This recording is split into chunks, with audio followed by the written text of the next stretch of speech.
This conference will now be recorded. Oh, thanks, Karen. Yes, I'm really excited to be partnering with Marlene on this.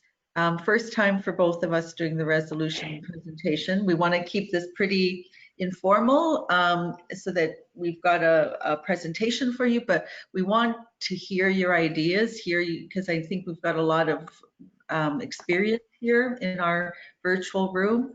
And if we can just share the tips, because I know that a lot of you have already written resolutions and will have a lot to offer. This is a really exciting year, I think, for resolutions and advocacy. With COVID-19, we've got so many things that have really been heightened with issues for women. And I think that this is a year when our advocacy is going to be more important than ever to really get our ideas out there. So thanks so much for joining in. For today, what we had planned is to go through with some of the, just in a nutshell, what the purpose of our resolutions are, the key components to writing one, what are some of the things you need to consider. Also, just how do you get your ideas together for writing resolutions and commendations? There are some fairly strict guidelines in terms of what the actual format of the resolution looks like. So we want to go through that and also just bring forward some key dates and resources for you.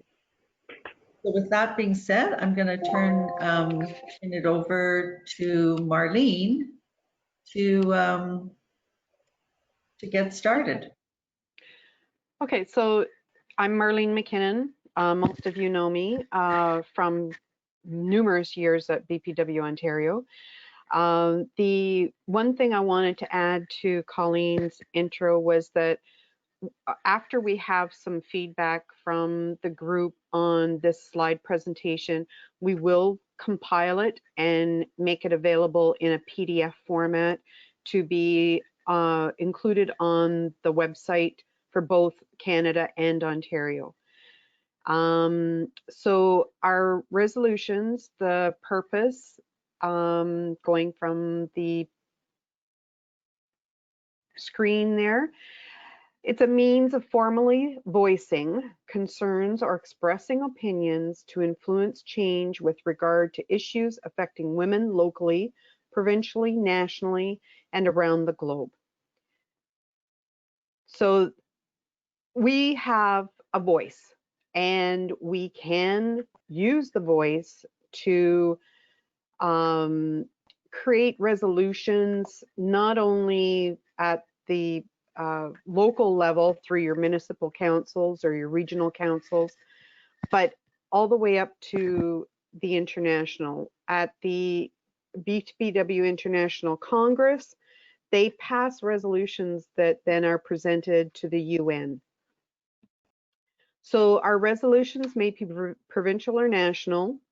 And when you're looking at the resolutions, you have to determine, is it going, if you're presenting it at for a BPW Ontario conference, then is it going to be a provincial issue, or do we have to bump it up to BPW Canada because it's a national issue? Resolutions are debated and adopted at BPW annual general meetings. And in Ontario, that's at our conferences. With BPW Canada, there can be resolutions presented at the AGMs, which is going to happen this year, but also at convention. Most likely it'll be presented at convention, which is every 2 years. The international resolutions that have to be passed by BPW Canada are presented to the at the Congress, which is every 3 years. Resolutions adopted at BPW Canada annual general meetings are shared in a brief to the federal government. In Ontario, our resolutions that are adopted at conference are presented to the provincial government.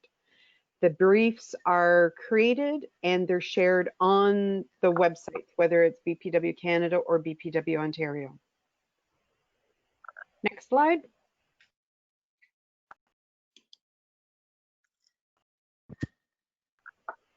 So before I go any further, I just want to get an idea from the people who are attending here. Have you come to this presentation with the idea of a resolution in mind? Has anyone got something in the works? Trenton is talking about 3 of them, but we've got to see how soon those are going to come out. They may or may not be this year. Okay, Toby. And so would they be provincial or federal? Do you have an idea? One is taking one that was passed provincially last year and seeing if it's relevant on the national stage. Another one is healthcare related, so it would be provincially entirely. And the third one has aspects of it, and this one's the one we're most motivated about, but I think we're going to spend the most time on, and you probably won't see it this year. It's going to have aspects likely that are both provincial and national, separate to which government agencies are involved in different parts of it. Okay. Okay, thanks. So you're interested in both the provincial and the national guidelines then. Okay. So BPW North Toronto is putting in one national. That's the one Ontario, right? One Ontario. That's long-term care, and 2 nationals. One of them is, of the 2 nationals, one of them is basic income at the national level, basic guaranteed income at the national level. And the other one is fixing the racial bias in finances, because Trudeau introduced a $381 million fund for minority financial support. But he's done the thing with big banks, so that's not likely to allow smaller enterprises, which are mainly women's enterprises. You know, like 64% of entrepreneurs are women. So, and this one is also to support Black women, although I'm certainly not in the minority. I just feel it greatly. So that's 3, and I know one of our members is hoping to get UNDRIP, to send something in for UNDRIP for Canada. Or we'll see if we can get that through. Sorry, Hattis, I couldn't quite make out what was the last one on? UNDRIP, UN. It's an Indigenous Peoples Economic Declaration from the UN to support Indigenous peoples. Okay, great. You guys, so many good ideas. Just when I thought maybe there weren't that many resolutions in the works, it seems like there's actually quite a bit of activity out there. So that's really good to hear. Well, these things are really hard, and I commend you folks who are the Canada and provincial leads. You know, by the time the resolutions come in, there's still a lot of editing to do, and you're just all very helpful. Well, I think it takes a team. I'm still learning, as I think all of us are learning together, which is it's a great team to be working on. So when you're submitting the resolutions, one thing to consider is that they must adhere to the BPW mandate, goals, and objectives of BPW Canada. And we went through that a bit in the last slide. And that's something to keep in mind, because and really, if you could just have a look at the handbook for club members, that also states what are, if you want a little more detail, mandate and goals and objectives are stated in there. But basically, it's to ensure that it's we're an equality-seeking group looking to improve the economic, political, employment, and conditions of women in the workforce. We also do commendations. So resolutions are really actions or policy positions that we want to move forward on. Commendations are acknowledgements to individuals, companies, or organizations which recognize the support of women. Someone brought up earlier this year, you know, we sometimes gloss over the commendations, but really it's so nice to be able to recognize they're positive. It's nice to be able to recognize people who are moving in the right direction, and that we want to be a part of their team. Okay, Marlene. So the key components of a resolution, and we've had lots of examples with the past couple of years in the book of resolutions, but it contains following key sections. So a background, it's a summary of your research and its references to your research. The whereas clauses are the arguments to make sure that it's in our mandate. Then it comes to the therefore be it resolved, which is the proposed policy, advocacy position, or action. And that has to be worded ever so specifically because that's going to be included in the brief. And for the most part, what is identified in our brief as what our position or our policy is. The implementation for actions is for what do we want the club members to do? Do we want them to sign petitions? Do we want them to take the brief and present it to their local MPPs? And in the case of Canada, your local MP.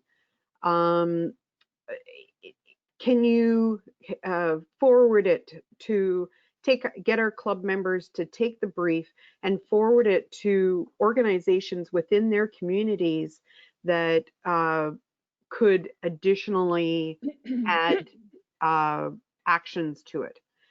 And then the most important is who in your club that's presenting this resolution is going to be the primary contact. And that's important for the clubs, whether it's provincially or nationally. When they're reading the resolution and they have suggestions, then they can send it right back to that particular person for them to follow up before it comes back to us as resolutions chairs. There is a reference, sorry. There is a reference in, the next one. There is a reference on the BPW Canada website for the preparation and submission of national resolutions. On Ontario, we do have some information, and we're going to be looking at, like I said, putting this slide deck on to BPW Ontario website, but also we're going to briefly go over the old toolkit document that is still a really good reference document that I'm going to be working at to bring it up to date. And then we can have it available for BP. I'm going to try and make it as generic as possible so that we can have it available for both Ontario members and Canada members. Next one. Great. Before I head on to the next slide, I'm just going to show you that document that we've referenced here. Let me just see if I can, just give me 1 second here to see if here we go. So this is the document, guidelines for preparation and submission of national resolutions. So it goes in here through our mandate. We've got the details about what every section of the resolution should include. Now we're going to go through this in our PowerPoint here today, but just so that you know, if after today you want to go back and take a look, pardon me, this is, it's on our website. It was also circulated in the call to resolutions that you would have received earlier. So page 1 of your resolution. First of all, before you get started on a resolution, it's a good idea to check around you to see if, first of all, I think that we need to rely on each other because there's a wealth of information amongst us as to whether or not there's been a previous resolution on the issue. We do have a database that, how many resolutions do we have nationally? I don't know that number offhand, but it's a lot. And we'll go through and show you where the database is in a little bit. But one thing to do is to check and see if there is a resolution that already exists on that issue. And talk to people around you, because often we've got some great historians amongst us. Once you kind of scope out what your resolution is going to be on, the first page of your resolution needs to include a background and references. So your background would explain what the issue is. Why is this, and in particular, why is this an important issue for women? We are a women's organization. What makes this issue unique to our group? And look at whether or not there's any applicable legislation, policies, international treaties involved that can support why we need to take action on this. For example, when we were doing the resolution on the disability tax credit, we were able to look at the UN Convention on the Rights of individuals with disabilities to refer to that as being a reason why the federal government should take action on this, because we've signed on to an international treaty. Likewise, if you're doing a resolution that's more focused within your province, you might want to look to see what has your province been doing. What are some of the agreements and legislation that they've committed to that would support the direction of your resolution? The first page, the one-page background, would also include references. And these should be, as much as possible, published reports, government reports. It is okay to cite maybe a media, a newspaper article, but in general, we want to go for the most robust and reputable, if you would, sources that we can. We also ask that this is all documented in what's known as the APA style, or the American Psychological Association style. It's just a format of writing, in particular the references that presents it in a more uniform way. And believe it or not, but a lot of people really pay attention to this, and it really helps with our final document when we present it to, whether it's our provincial or federal governments, that we've done our work to make it as professional as possible.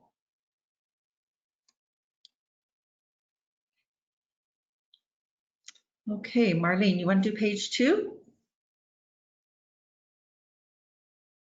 Sure. Okay, so the page 2 of your resolution includes the whereas clauses, therefore it be resolved, and implementation actions and contact information.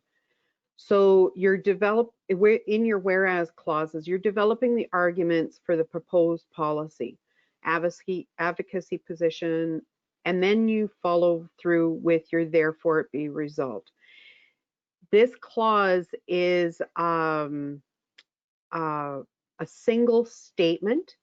If you have an additional statement, that's where the further therefore it be resolved gets added into the resolution. So it's proposed policy advocacy position, identifying ministries or government departments that will be approached and will need to do whatever we're asking them to do. I'm seeing somebody else joined by phone. Yes, it's Maida. Oh, hi, Maida. Hi, Maida. Good morning. Good morning. Now we've got our expert here. I can't get on by web online, so I had to resort to the phone, Colleen. Sorry about that. Oh, Okay. Did you have trouble finding that link? Because I know I found the link, but it just won't let me in. Oh, okay. Well, thank.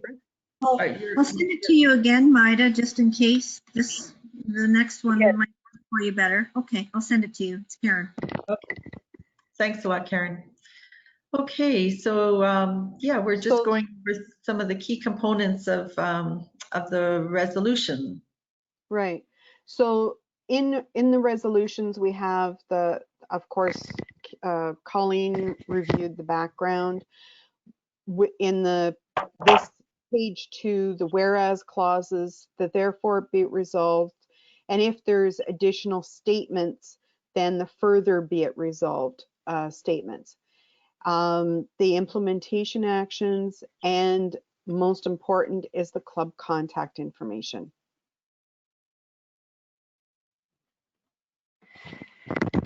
So I just thank you, Marlene. I wanted to just add here that just one thing with the just when we submit the brief to the governments in the end, the whereas clauses in the background are not part of that document. We're just sharing basically the we write a bit of a background that's quite general, and then we put the therefore be it resolved statements, and we don't also, and it doesn't include the implementation actions either. So the therefore be it resolved statements must be written in a way that they can really just stand on their own and they speak Correct. for themselves in conjunction with that background. And the further be it resolved must stand on their own as well. Okay, yeah, and so that's right, Marlene, the therefore be it resolved are going to be really, really strong in just being really clear about what it is that are the actions that we want. Anyone else have anything else to add to this?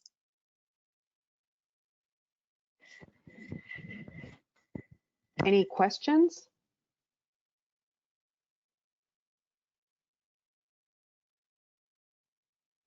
Okay. Okay, thank you. So the timeline, when does this all get going?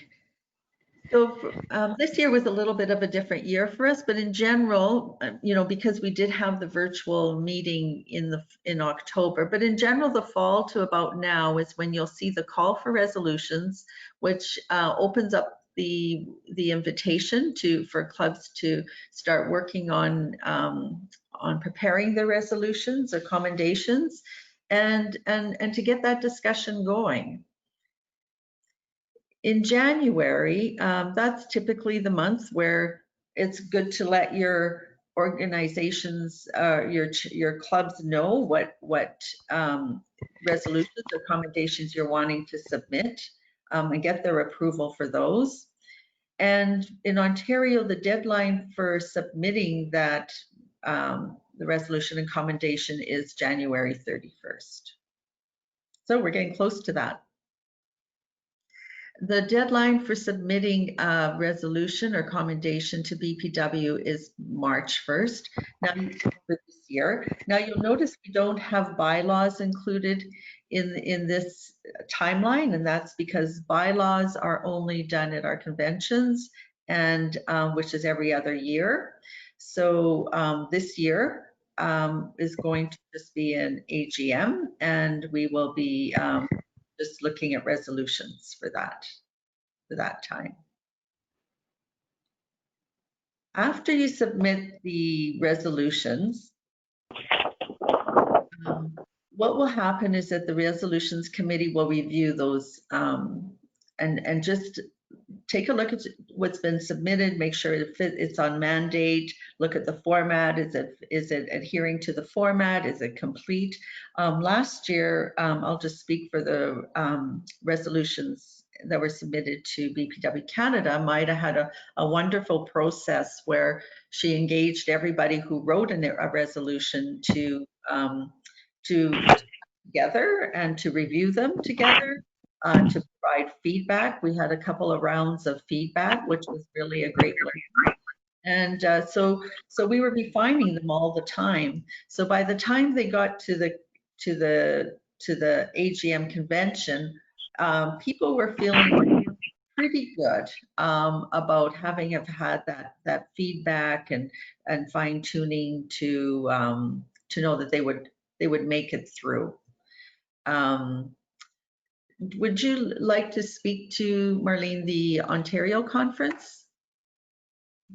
Okay, so the BPW Ontario deadline is January 31st. We are a little bit different from the BPW Canada because we have our conference every year, and therefore if there's proposed changes to the bylaws, then they can be presented every year at the conference. As far as the process for the review and getting feedback from the members to refine the resolutions, that's all done between January 31st and around April 1st, so that we can get the book of resolutions, accommodations, and bylaws out to the members for them to discuss prior to the conference actually taking place. And I think that we are, and I don't see Heather on here, but my last notes that I could see was that we're going to be having a virtual conference in May to get back to our timelines that we had previously. So that's going to be the conference for BPW Ontario. Now, some of you may have some questions about the presentation of the resolutions at the convention or the AGMs or conference, depending on where you are, provincially or federally. But typically what happens is, and we'll go through this in more detail as we get to that actual stage, but someone from the club would move to, would make a motion forward on the resolution. And then there's an opportunity to debate. And I have to say that, you know, the first time I got involved in that, it was a little bit, seemed a bit overwhelming, but I'll tell you the support that's around there to help everybody to know what their role is, know what the protocol is, know what the parliament is very supportive. And it's really a very rich debate and a really rich process to go through, very exciting. I think it's just really wonderful that we've got this really systematic way of bringing our resolutions to approval. And a lot of that is defined in the rules of order for whether it's conference, convention, or AGM that are stated right at the beginning of the meeting by the parliamentarian. And it's usually the parliamentarian that does all of that and then there's the timekeepers that keeps everybody on their times. But the rules of order are what determine who can speak, how long they can speak, how long the resolution itself can be discussed as a whole. So that all of that information is available online through your rules of order. Last year, we even put together, I know within our club, we put together a little cheat sheet just so everybody would know what their role was. This conference will now be recorded. Got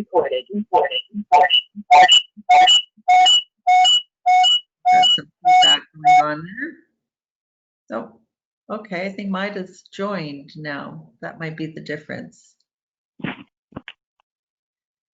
Maida, were you able to sign in to the meeting? Kind of looks that way. Yeah, she's still muted. Okay. But I have to say that last year I really found the process of engaging people along the way just made me feel personally like a lot more prepared. So when we got to the AGM and we were presenting the resolutions, we had already had the feedback from all the clubs at that point. And it was I felt like it was a really cooperative kind of situation where everybody was helping out just to get the best wording and the best resolution forward that we could.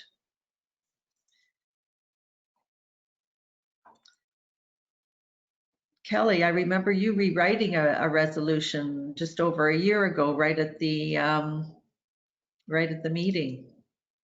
It was an incredible experience to have a lot of folks, some of which are on the call, support those that were coming in that had no idea about the protocol and just the procedural things that needed to happen in the process.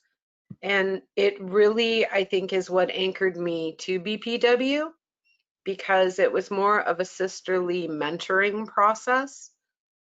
And the collaboration that resulted in a strong resolution, and people not being afraid to take the mics for the debate, and even ensuring that if there was another point that needed to be made, that we had the pros and con mics going back and forth to ensure all the points were, there was a deep dive to make sure it was a well thought through and a well written document. And it took a lot. Mighty was kind of overseeing it. Karen was helping with it. And I knew those from Saskatoon and also those from sisters from the East Coast. It was just an incredible process. And it launched me into a deeper dive with my relationships with parliamentarians. And so when I'm listening, even when we're talking today, I'm hearing in my head the voices, the parliamentarians that are very close friends of mine, and some of the suggestions that they make. Obviously, resolutions have to come in a certain way, but we're just starting to have conversations about the timing of them. And the timing of them coming in when they have the floor to present in Parliament is key. So the question in my mind, this is the process to write them. My mind is always saying, so how do we get them to a parliamentarian that are going to move them on the floor in real time? And how do we work in that cooperative way? So understanding that a stronger, better written resolution is a parliamentarian's best friend when they are standing up to pitch in the legislature for something to move, but also doing the outside work of this, and make sure that we give them something that if they are going to stand up with their colleagues and they're going to undertake it, that we have dotted our I's and crossed our T's, because parliamentarians don't like surprises and they don't like to be made fools of. So understanding them and understanding why this process is so important to present them with a sound document that's well researched, written in that format that you're talking about, that is basically university college language, And making sure that our timing is good is so vital. So you're just reassuring me of all the things I know, and some of the things that were alluded to earlier about some rights at Trenton and whatnot. There are some big things coming in the future, but we're learning sometimes that we have to have timing. If we kind of launch a cannon off of our bow and we haven't taken the time to understand what the target is, it's not very effective. So I'm just learning along and really happy. And just to anybody that's going back and talking to clubs, I can tell you in Montreal, my knees were shaking to be able to work on this and speak to us, because the issues are so important. But to talk to people in your clubs and national, to be able to say that we need all hands on deck with this, because everybody's ears and eyes of understanding write a stronger resolution. That was a really emotional presentation when you brought that resolution forward in Montreal. I remember how you collaborated with some of the members from Saskatchewan at the last minute to fine tune that resolution. It was their resolution. It was their resolution. I just had the real-time background information and insight from parliamentarians. So it was collaboration. It was good. Yeah. We all cried. I've never been to a meeting. I've never been to a national meeting, and I've never been to a meeting in a women's organization where during a debate, people were crying and cheering for it. It was so emotional. It was amazing. And it's why I'm just so BPW proud. So Karen, no pressure at the next AGM. Yeah, Karen and Maida and Hatis, all these people who have had so much experience in writing. I know last year we decided to do a resolution on the long-term care workforce, and you know, it was an emergency resolution that we were able to bring forward just at the last minute.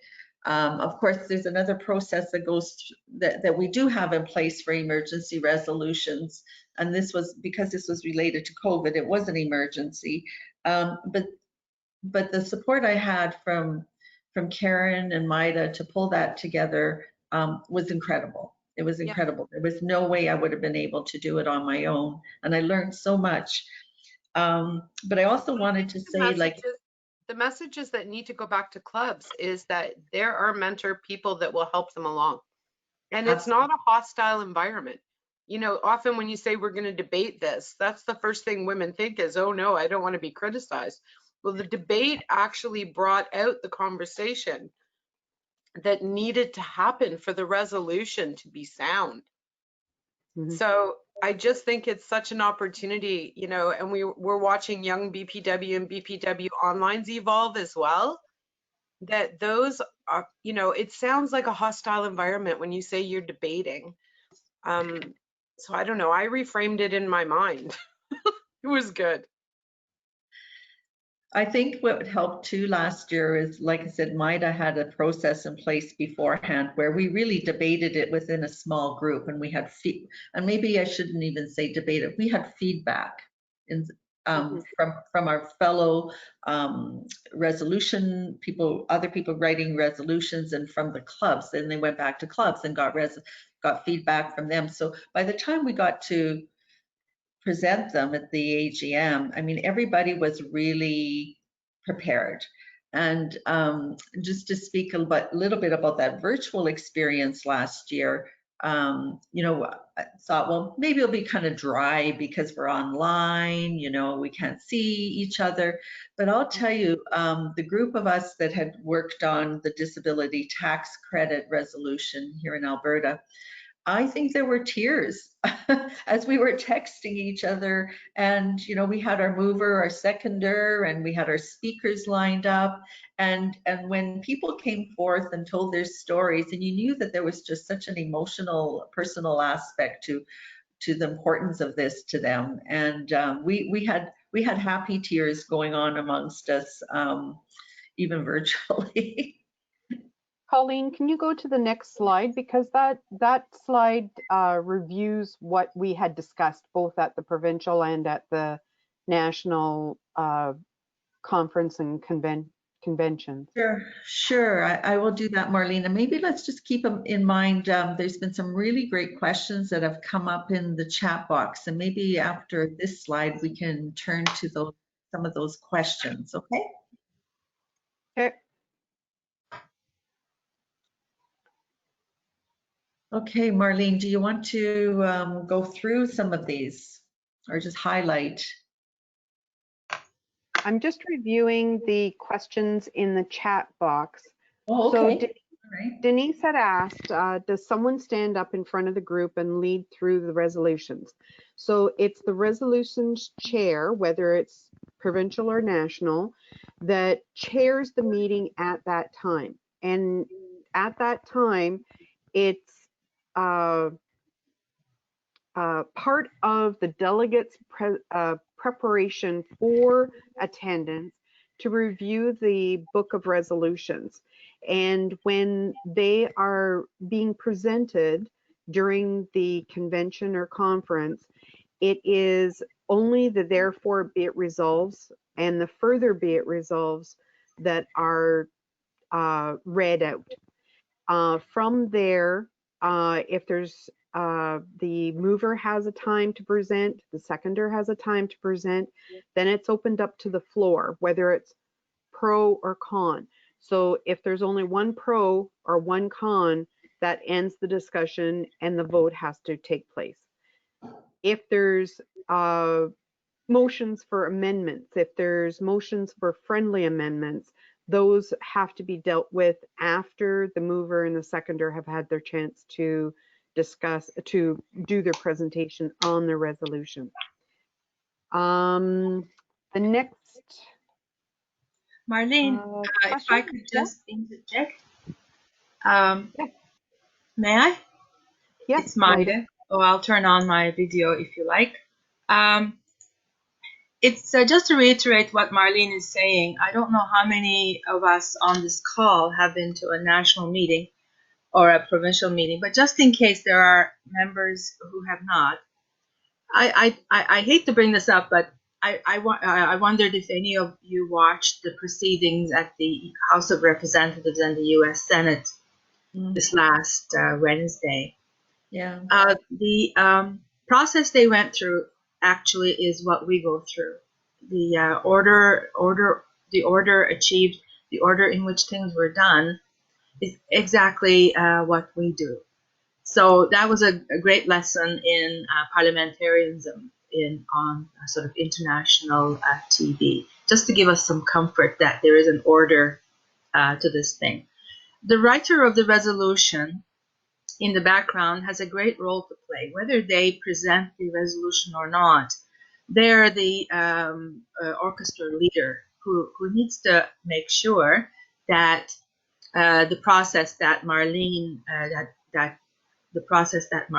is referring to is prepared for, so that the mover is lined up, the seconder is lined up, the speeches are lined up, and also, just word to the wise, some members to populate the pro mic, because as a resolution submitter, we're championing our resolution.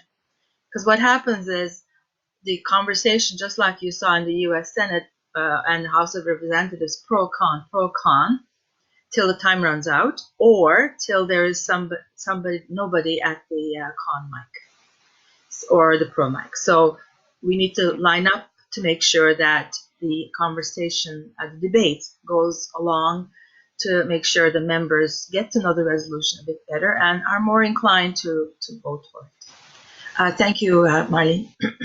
Yeah, and again, to reiterate, all of that process is outlined in the rules of order that are reviewed every year by the parliamentarian for any potential changes.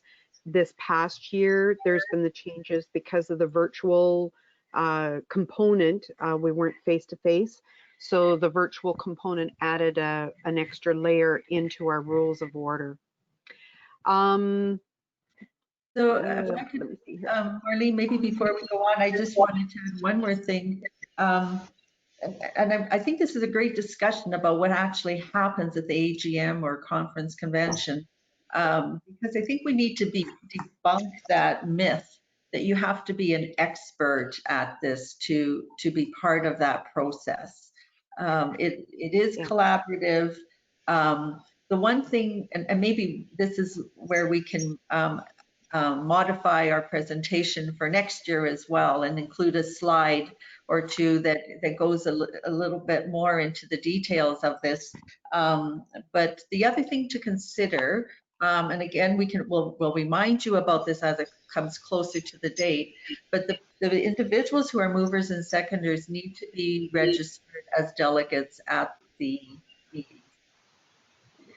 So sometimes, you know, there can be a number of people that will be involved in authoring the resolution, but clubs get a certain number of delegates that they can appoint to the meeting for voting. And so you have to be aware of who those delegates will be and who will be able to speak to the resolution at that point. The parliamentarian is a great help. Whoever is assigned at the convention or AGM or any meeting, whoever is assigned to be the parliamentarian is a great help. And I myself came late into the realization that I could make eye contact with the parliamentarian if I wasn't quite sure what the next step would be. Also, at the Ontario level, Heather, the president, and at the national level, Karen, are experienced parliamentarians. So catching their eye is very helpful to sort of going, what's the next step? Yeah. Now, Denise also asked how many people are usually at a meeting, and Denise, it depends on whether it's a provincial conference or whether it's the national convention. As Karen had indicated in the chat box, we had over 70 registered for the convention that this past convention. Now, was that delegates and observers? Yeah, that was everybody all told. We had about 70, I think, at one point. And we had about 40, we had 43 delegates, plus that was including the board. Okay. I hope that answers Denise's question.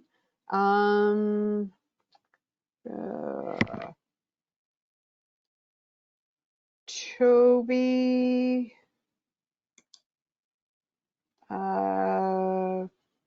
had a comment on she appreciated the conversation to be on the strategic release. Great. Okay. I think we're good. Yep.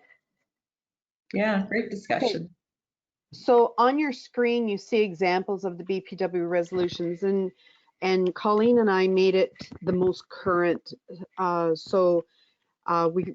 Because of the volume of resolutions for 2020, we only had space to include 2020 and 2019.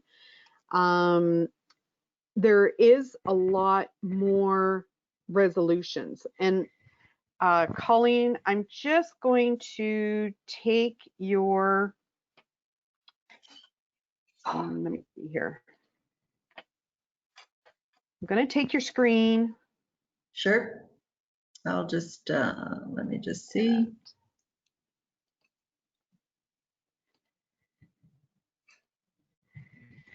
Hang on here. Okay. I got it. So everybody can see the screen. And this is on the BPW Canada side of things. And this is the actual resolution database. So you have to log in to BPW Canada website. to get access to the resolution database. When you're in the database, it has these selection areas that you can put keywords in. You can do different things. So what I did was I selected a year. So I'm going to select the very first year, 1930. We had a resolution that resolved that Canada be represented at the World Conference of Business and Professional Women's Clubs to be held at Geneva on the 23rd, 24th, and 25th of August in 1930. So that was our very first resolution. We're going to look for, I'm going to look for a keyword of health. Let's just see here.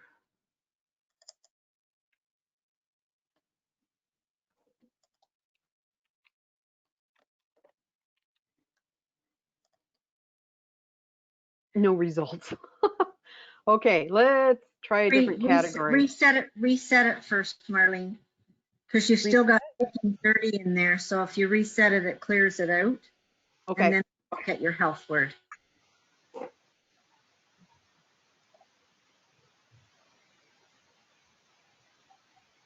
And don't pick the first one because there's a little glitch with it I found yesterday. So okay. we're in the midst of updating the database, the technology for it. So there's a couple little glitches I found. All right. So because I selected health, you can see that there was 100 resolutions, both open and closed, that were involved, that were passed by BPW Canada. And you can see that the first one is in 1931. So we have such a depth of information to be used when you're creating your resolutions. Does anybody have any questions about the database? Marlene, this is a bugaboo of mine. It's really very informative to look at this database. So thank you for showing us how. Search for, when you have time after this and are practicing using the database, search for the word pay equity, and you'll see our persistence on this matter for many decades. Right. So I'm going to do a search on open.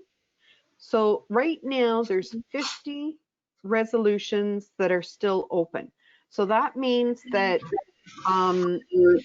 either the research has to be done to close the resolution or resolve the resolution, or the fact that it's an ongoing thing. So right down here we have, I think we passed a resolution in Ontario for education for women and heart disease in Ontario. So there's a research grants resolution that was set up in 1994, and it was submitted by Surrey Club.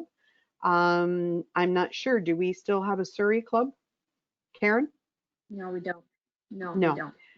So that's something that another club can take on to do the research to resolve this resolution if it's been actually resolved.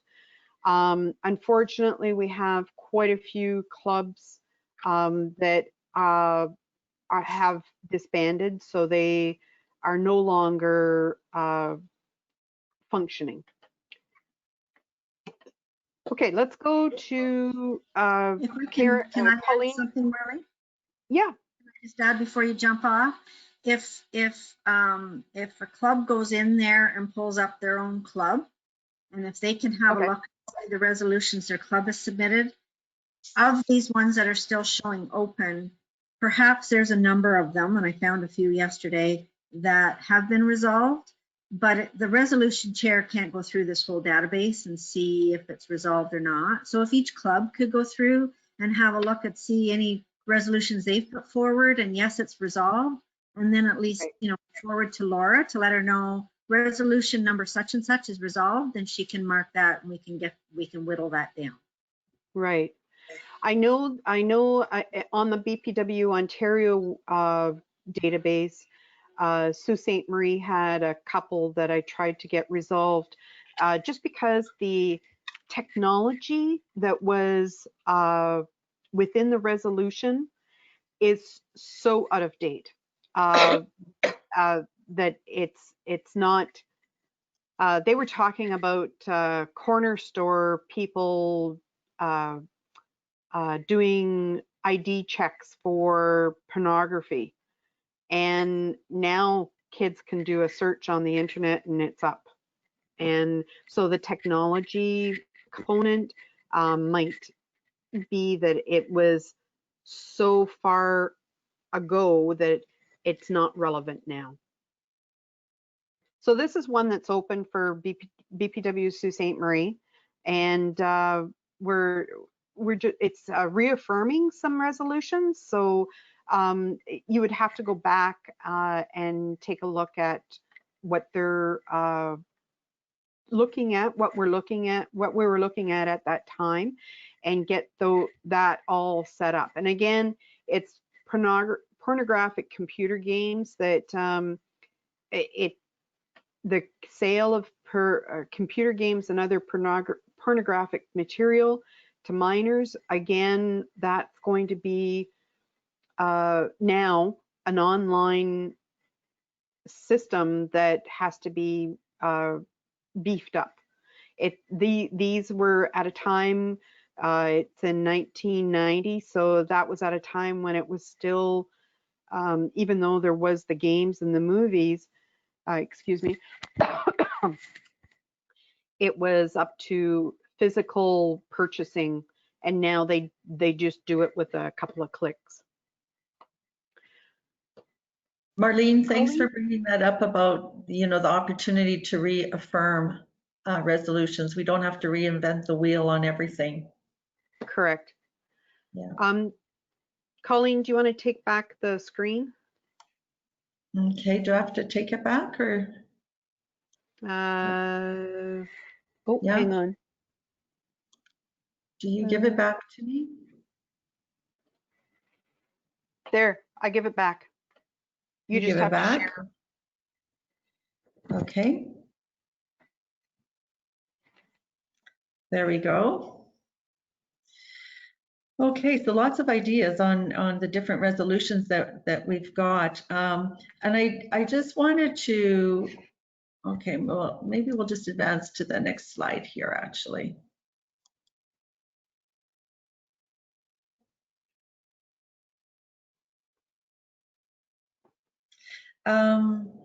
So as we just had a nice review of the databases or the BPW Canada database.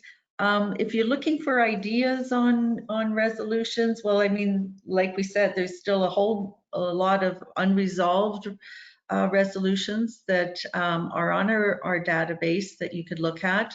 And keeping your eyes out for any kind of reports or action plans by the government, or maybe an idea has caught you in the media. And there certainly is a lot of information going on right now just about with COVID.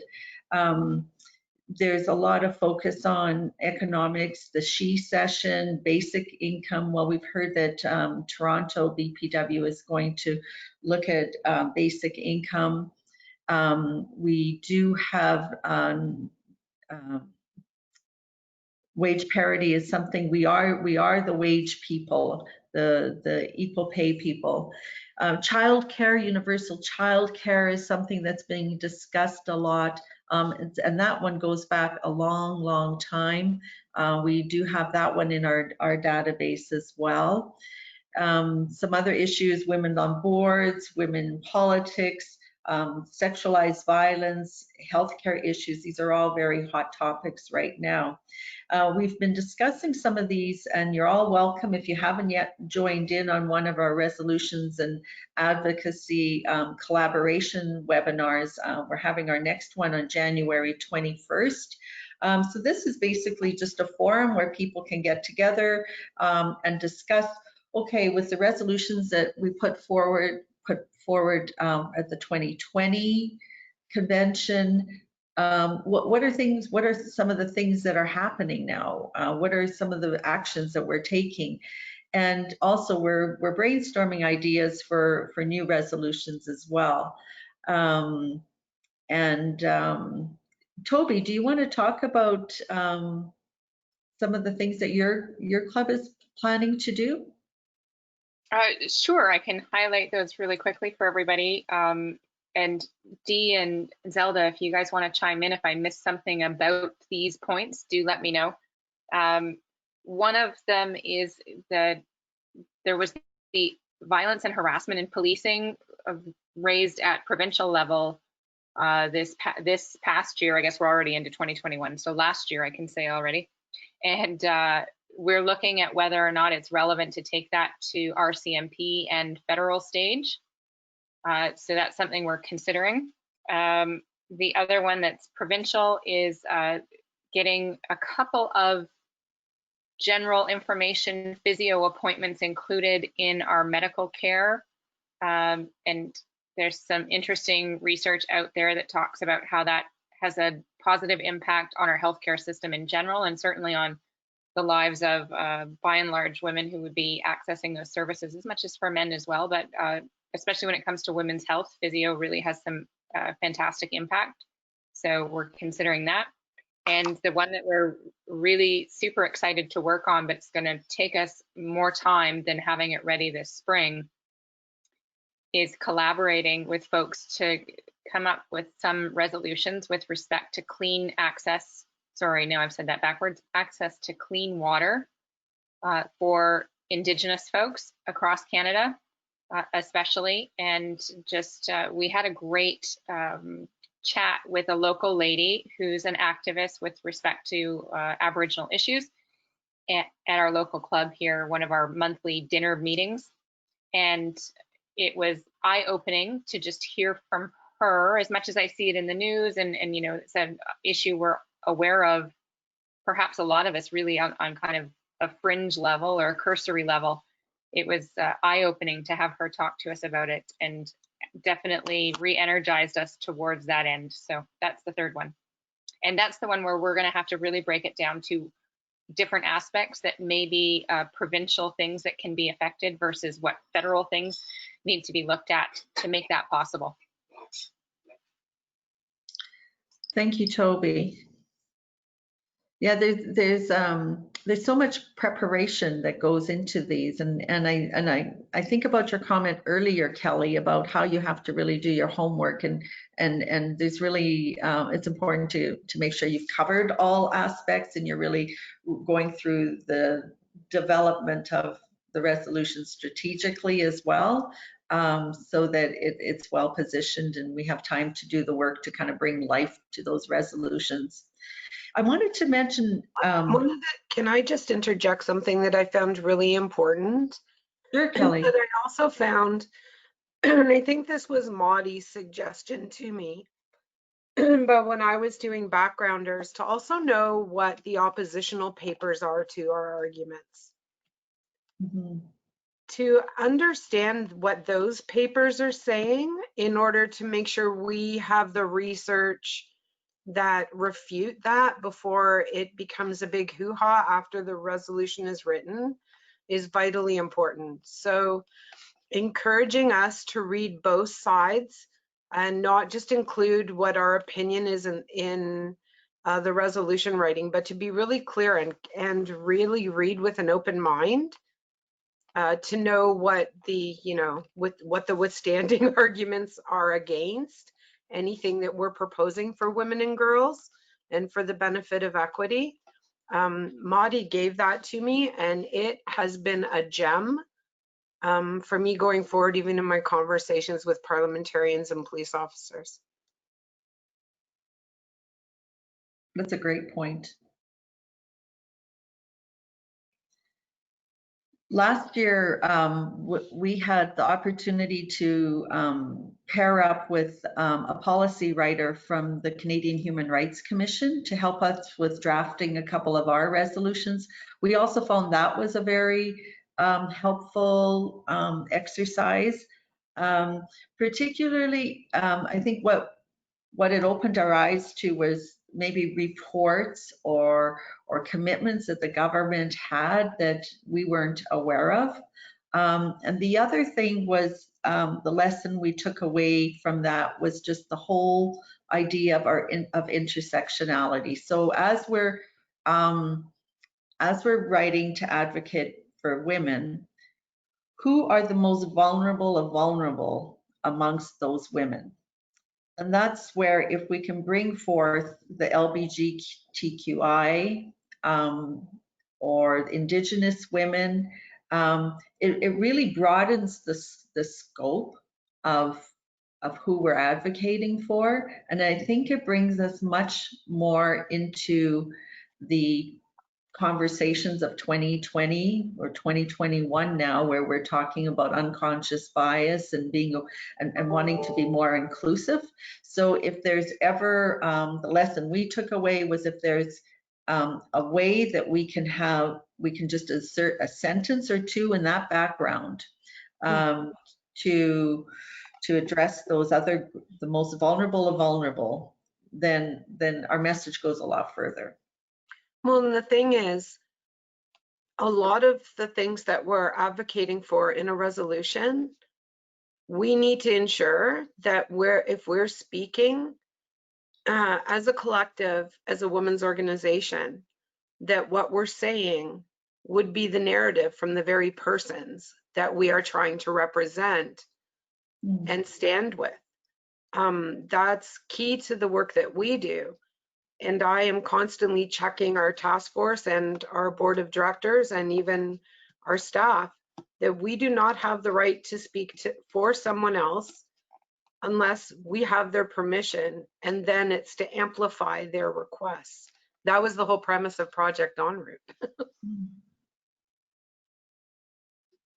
And that's a really fantastic point. I'm glad this discussion's going this way, because that's something that Zelda D and I have been talking about, is how do we're all new to this resolution writing, but how do we work with groups so that we're doing just that, amplifying someone else's narrative and not running it over.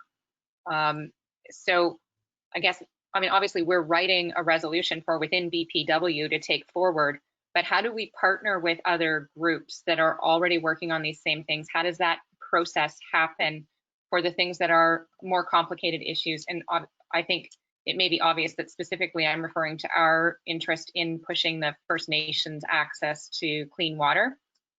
We don't want to make it our voice on the issue, and Dee has done a ton of work on other organizations that are obviously taking this on.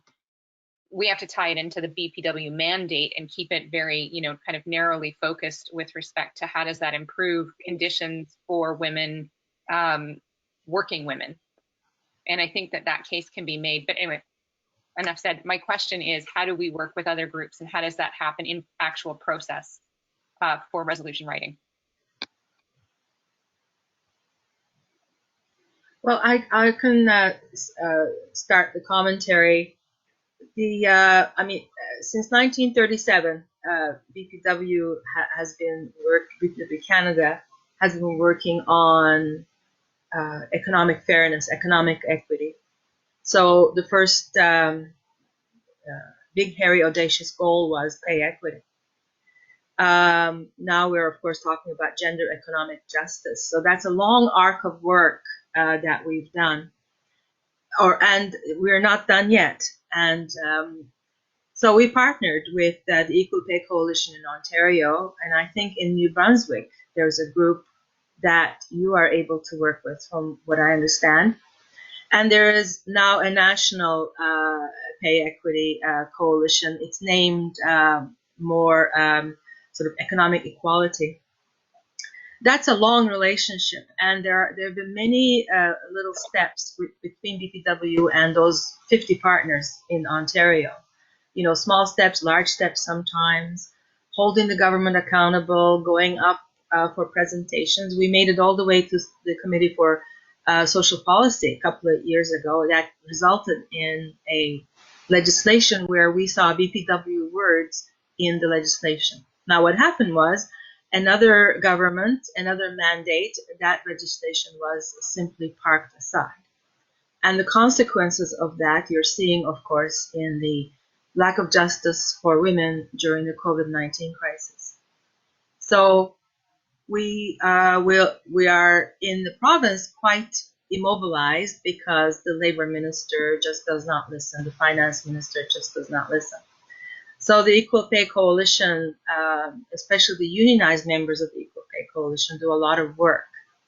And we've picked up the sort of the guaranteed income bit, and we will push that. And then we will push the sick leave and childcare parts of the provincial economic parity strategy. So that's just one example of you form relationships, and Kelly's work is another example. You form years-long relationships to push the agenda forward one step at a time. So the sexual violence would be another example, because a lot of clubs work with women's shelters and their provincial governments. That I think Manitoba has a good, and Saskatchewan have a very good history of that. So it's not something, you know, it's a bit overwhelming when you think about it, but it's something, relationships, you know, Toby, one relationship at a time, till before you know it, 50 years later, you're working with partnership of 50. We hope a lot of our issues will not last 50 years, but childcare, pay equity, sexual violence of all forms and harassments, these have had a, you know, an arc from the beginning, and it's important to ask ourselves who the key partners should be, engage one partner at a time.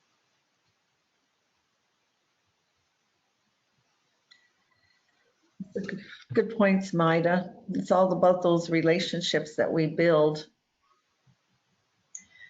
Yeah, when you know, it's, you know, I've been doing this for 6 years or 8 years, I forget now, Marlene, but you get your ideas from very interesting places. Like people do publish reports. There's a lot of thoughts out there, and you know, joining a coalition, just adding our voices, I think is meaningful to getting government's attention. And the government does listen to community leaders, and to be part of that community leadership for an issue. You know, I'll give you an example. I'm a member of the board of Elder Abuse Ontario. The government will not listen to staff, but when our chair and our board members, we go up to talk to the minister, all of a sudden action happens. So that's just, you know, advocacy is a lifetime commitment, Toby. Even if you choose to write a resolution in 2021 and say, I'm done, your involvement with BPW and advocacy, as long as you wish, there's always something to be done. And choose well. Choose, for me, any issue to do with rendering justice for women economically, childcare, protecting precarious work, all those things, anything to do with sexual violence, because if we're not physically safe, how could we be economically safe? You know, start with the basics. Mm-hmm. You know, those kinds of things. I've talked enough, Colleen. Well, no, I think that's really what kind of the living part of the whole resolution and advocacy part. And I think that one thing that I'm learning, so as we mentioned earlier, one of the things that we do with, once we get the resolutions approved, is we put together this brief and we share it with our governments and senators and opposition and whoever. And Karen and I had an opportunity to meet with the Ministry of Gender and Women and Gender Equality. We didn't get to meet with Honorable Marion Monsef, but we were able to meet with someone from her operations. And what was interesting, what struck me was that one of the first questions she asked is, how many clubs do you have?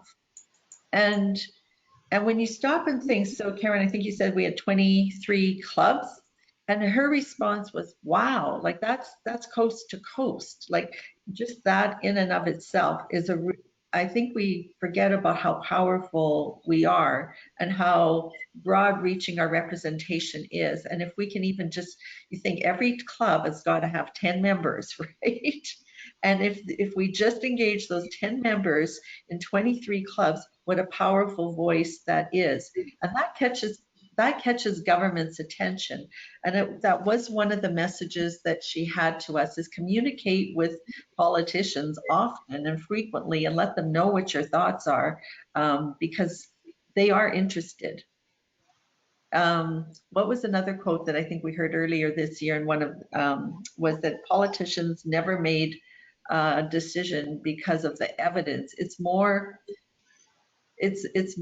because of the voice of the people that forces them to, or propels them into action. The court of public opinion holds a lot of weight. That's good advice. Yeah, that was on the meeting for the 50th anniversary of the Royal Commission on the Status of Women.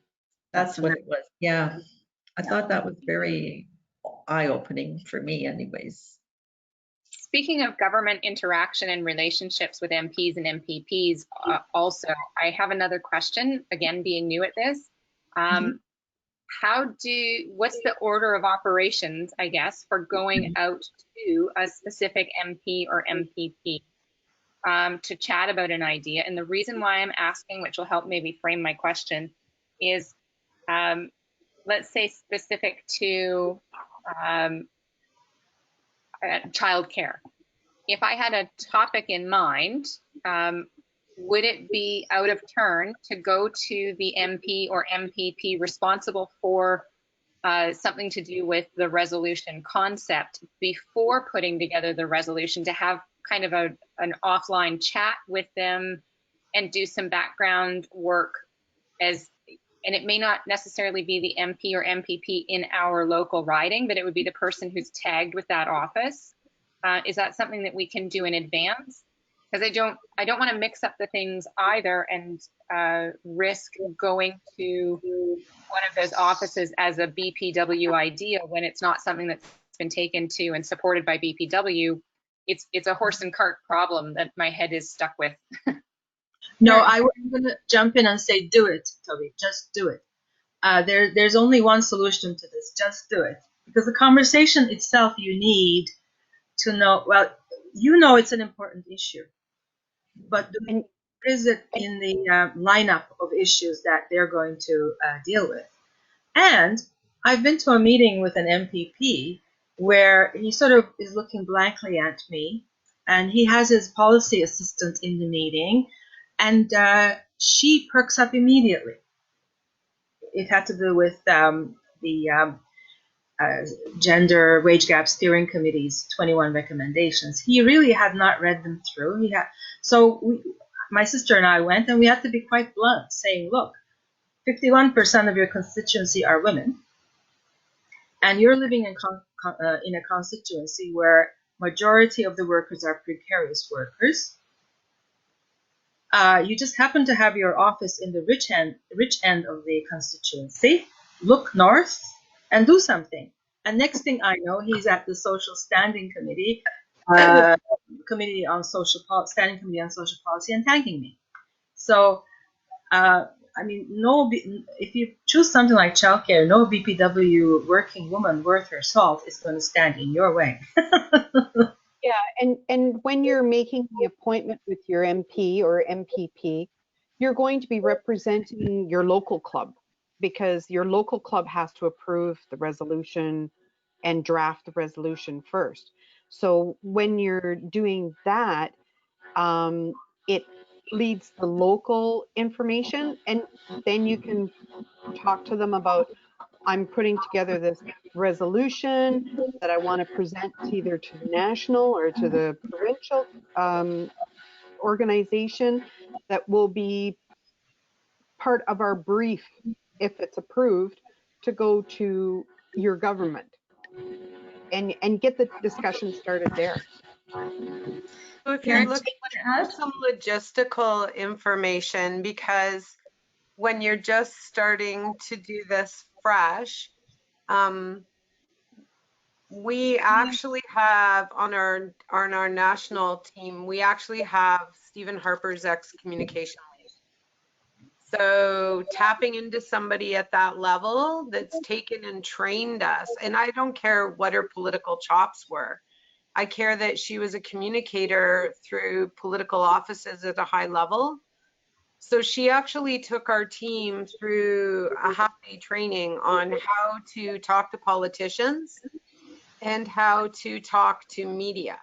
And they were very, very helpful speaking points, emailing points. They had process. They also gave us insight into how not to tip your hand. If you're going to talk, as Mighty said, there's never a bad time just to tell somebody what your point of view is as a woman before there's a resolution, and then following what Karen's written about who talks to who and how. That's important because that becomes an intersectional meeting ongoing. But to start the dialogue and kind of pique their interest.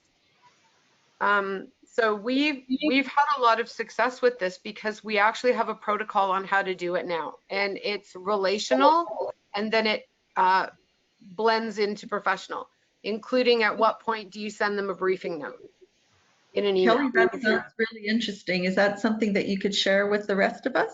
Well, I think I would like to get permission because she actually teaches this as a course. Really? She's in BC full time, and she's actually the communication lead for a big telecom company out there now. And so she lent this to us because she knows what we're doing for Project Make Belief.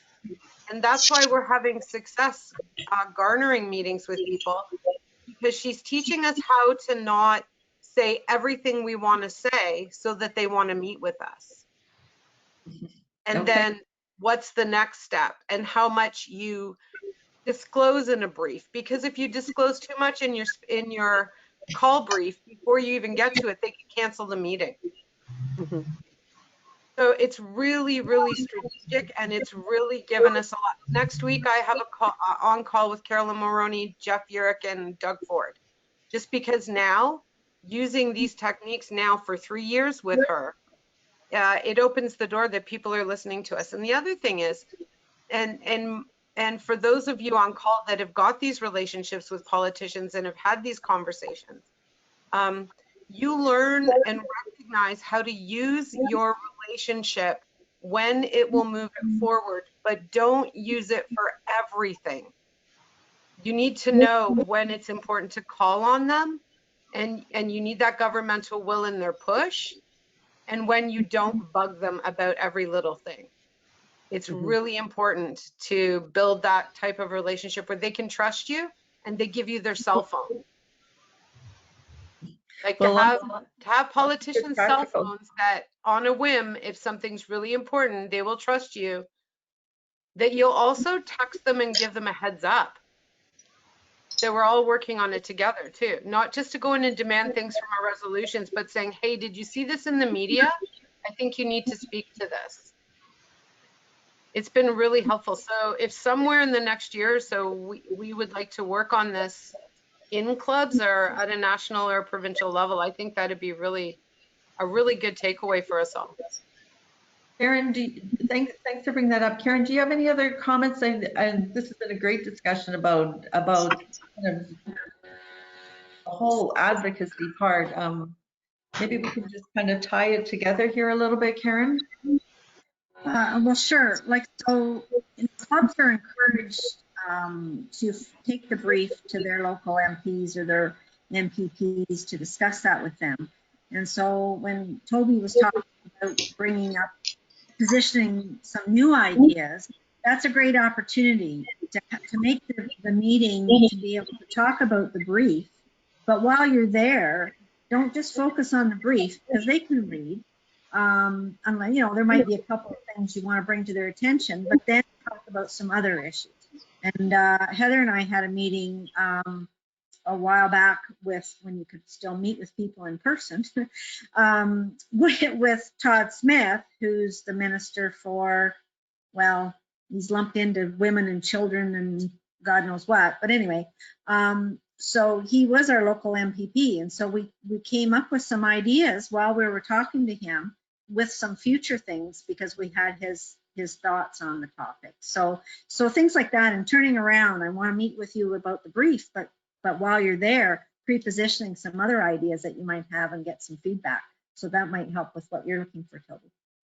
Mm-hmm. Always ask what they're working on and what they need our help with. They love to talk about themselves. Agree. Yeah, and then a little bit of digging even on the websites, you can really pick up a lot. We've been trying to connect more with senators as well, who have a voice, an equally powerful voice, I would say, and develop some relationships with them. And I mean, we discovered not too long ago, there's even one that's a past BPW member. So leveraging those relationships is really, really important. And that's where I think if we can have these dialogues, and like you say, Kelly, not overload one particular MP, that if we can have these dialogues and be a little bit more strategic, then that'll push our message a lot further. And when we understand political language too, and we start speaking like we're here to talk to you in an apolitical position. So you're saying to them, you're not there to be political. And sometimes you can even ask them to do something like cross the floor and introduce you to somebody else. That's where you get a sign like that, like this. Every MPP signed this sign for Henri, because we ask politicians to stop politicking, stand up for the issue and cross the floor. And if you have, and the other thing is, and Molly, you know this, and Karen, you know this as well, and anybody else that's worked with politicians, that if you make them look like a winner, they will champion your issue. But once they're taking your issue on, they will own it.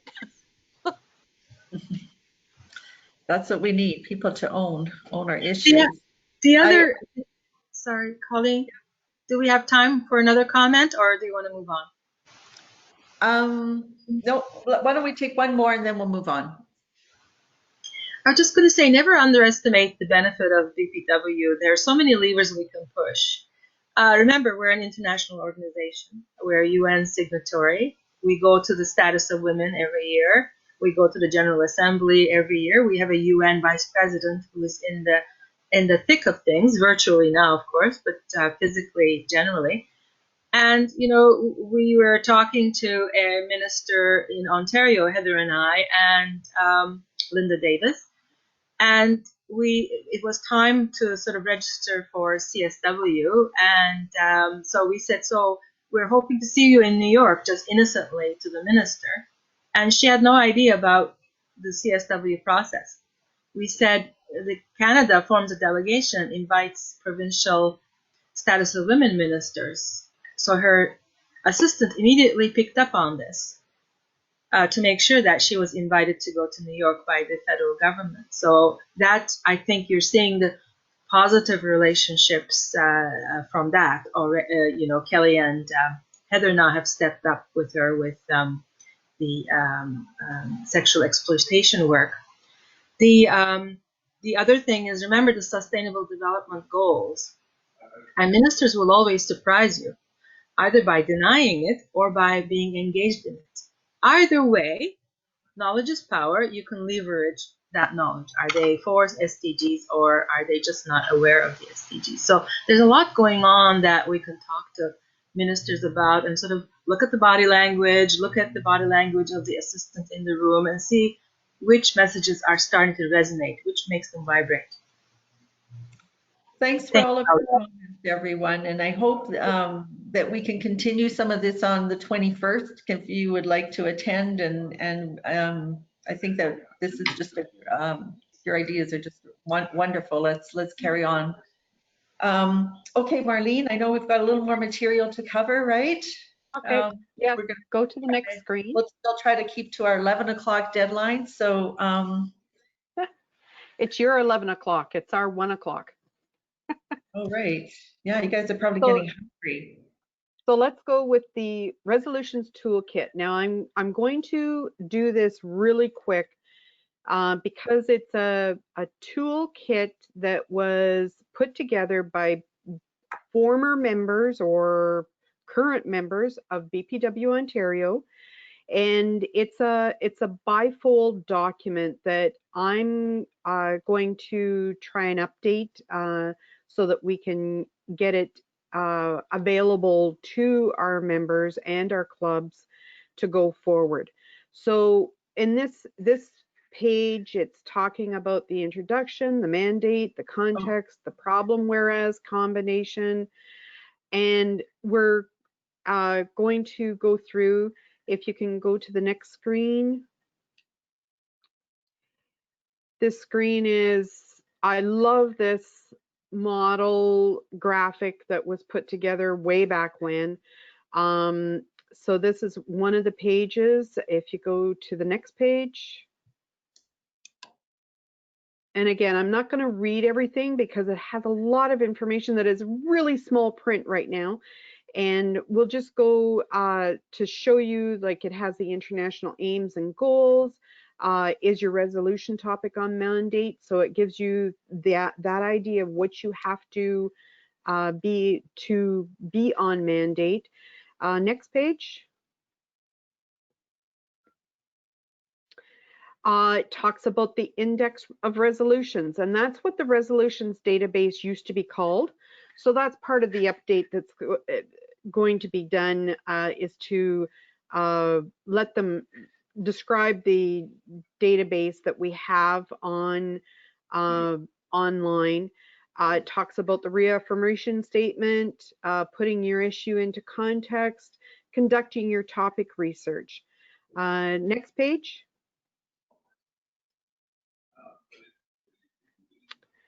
This is a sample commendation background, so it has all the information that you need to submit for a commendation.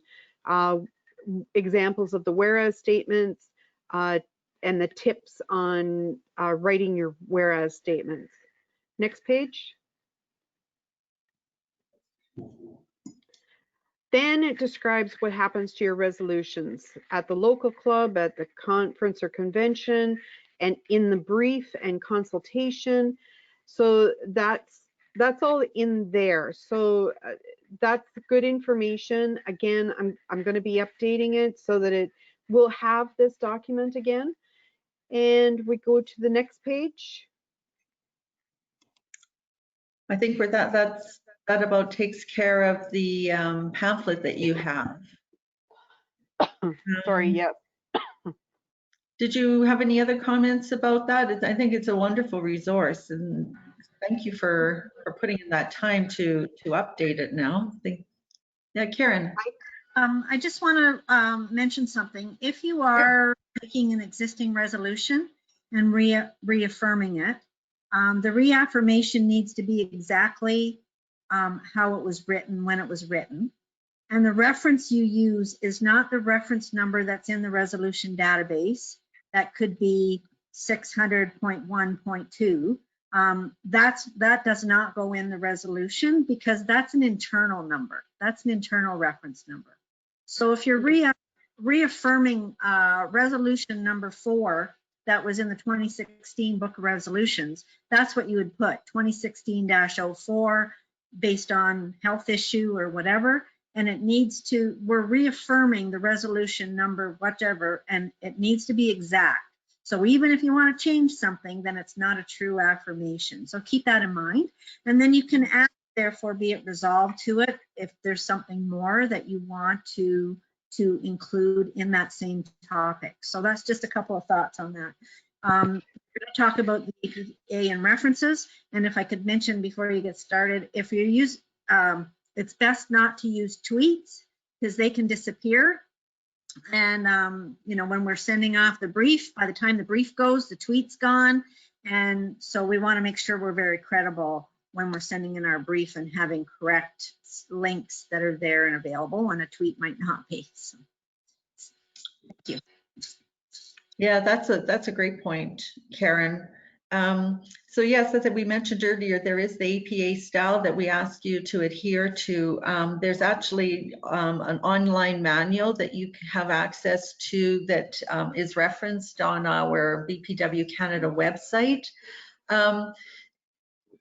It does take, we can't emphasize enough how important it is to stick to this style of citing your references, and in particular, it takes, as Maida can attest to, it takes a lot of time if people have used different formats to go back and redo them. So the more that clubs can undertake sticking to this protocol, so whether it's a journal article, or if it's a journal article, maybe a government publication, something that you've got from a website, a Royal Commission report. There is a certain way of documenting that, and we just ask that you really take a look at the guiding the guidance that's on the website for that. The other thing you can do is take a look at one of our at any of our briefs, because those have pretty much been fine-tuned to follow a certain format. Sometimes I know when I get into writing these references, I think, oh my gosh, like, how does it matter what's italicized and where the date goes and all of those sorts of things?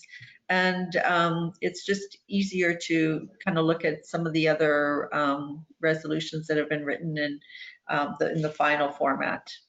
May I add to that, Colleen, to say that don't let this stop you from doing a resolution. There's a lot of help available out there. You can send reference to any one of us, anyone you think has done a resolution before, and they'll help you clean it up. This thing with the references can be the final straw to you not submitting a resolution, and we would not want that. So especially the first resolution you're doing, you get a lot of pass on this one. Maybe not on the second one, but yeah, absolutely. We're always here to help if you've got any questions for any of the process. If you're frustrated, you don't feel like you're alone. We've all been through it, and we're here to help. Any other comments? Okay, Marlene.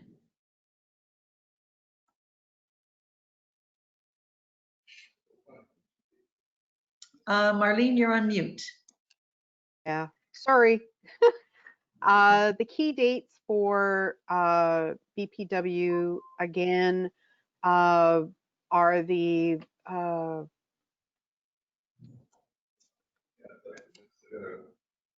okay, so check your legislative assembly or government website and TV channel for upcoming public consultations. BPW Canada convention or AGM. This year it's the AGM. I believe, Karen, it's being held in August. Yes. Is it? And is it being held virtually or To in Saskatoon? be voted on by the board at our board meeting this month. So more information will come out about that. But it is the 13th to 15th or 14th and 15th of August. So it's that weekend. Women's History Month, Sisters in Spirit Vigil, International Day of the Girl, Persons Day, Women's Abuse Prevention Month, National Day for Remembrance and Action on Violence Against Women, International Women's Day, BPW International Leadership Summit, UN Commission on Status of Women, Equal Pay Day, Sexual Assault Prevention Month, Elder Abuse Awareness Month, Sexual Harassment Awareness Week, World Elder Abuse Awareness Day, BPW provincial conferences, and they're determined by each province annually. BPW International Congress. And Karen, do they have a potential date set for the next one? Stay tuned. There was a vote held of the BPW International Board which included all the presidents and delegates of the federations and associates across the world. There is going to be something held virtually. That was the big discussion. And hopefully by the end of March, but I haven't got a firm date on that. With CSW the 2 weeks ahead of that, I'm not sure that that's going to happen, but that's what that's what's been pushed for. So again, stay tuned. I'll let everybody know as soon as I know. Karen, is there any discussion? And on the local level, contacting your MPs, MPPs, city councilors for any ongoing issues. I wanted to just add, thanks Marlene. I know Toby, you had posted a question about contacting MPs and wondering who was responsible for certain areas. Well, in our therefore be it resolved statements, we will identify what ministries should be the resolution should be shared with. And then we also, so that those people do get the resolution right away from BPW Canada. But we also encourage you to share that with your own local MP. To say yes, and you can go in with the brief, say yes, this has been shared nationally. This is our chapter, our club. We're involved in this work, and put your voice, share your voice at that point as well. Thanks. Did you have a question, Maida? Did you have a question, Maida? You were. It's a bit of a sidebar. My apologies. I don't think a leaders summit has been scheduled for this year. Is that correct? That's correct. No, that's correct, and not likely to be one because Congress is going to be so tightly close to the CSW. So there will not likely be a leadership summit. Okay, thank you, Karen. So the one message that I think I'm hearing from all of you today is there seems to be quite an appetite for learning more about advocacy and as I mentioned, we do have our meetings, but I'm wondering if maybe Karen, we might consider this as something to bring forward is for our membership learning, to bring someone in and have some training or information sharing from a professional. Whatever's needed and put together for sure, whatever people are asking for. Anyways, any other questions or comments before we close for today?